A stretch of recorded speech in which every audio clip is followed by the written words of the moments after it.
পাবনার ঈশ্বরদী ইপিজেড থেকে ছেড়ে আসা ঝুট বোঝাই দুইটি ট্রাক অস্ত্রের মুখে ছিনিয়ে নেওয়ার ঘটনায় গভীর রাতে অভিযান চালিয়ে ট্রাক দুটি উদ্ধার করেছে জেলা গোয়েন্দা পুলিশ। এই সময় জিম্মি থাকা চালক ও হেলপারদেরও উদ্ধার করা হয়।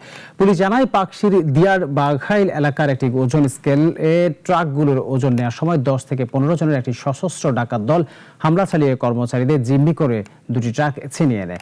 এই ঘটনায় ঈশ্বরদী থানায় মামলা দায়ের করা হয়েছে। ডিবি জানিয়েছে ডাকাত চক্রের সদস্যদের পরিচয় শনাক্ত করা হয়েছে এবং তাদের গ্রেপ্তারে অভিযান অব্যাহত রয়েছে।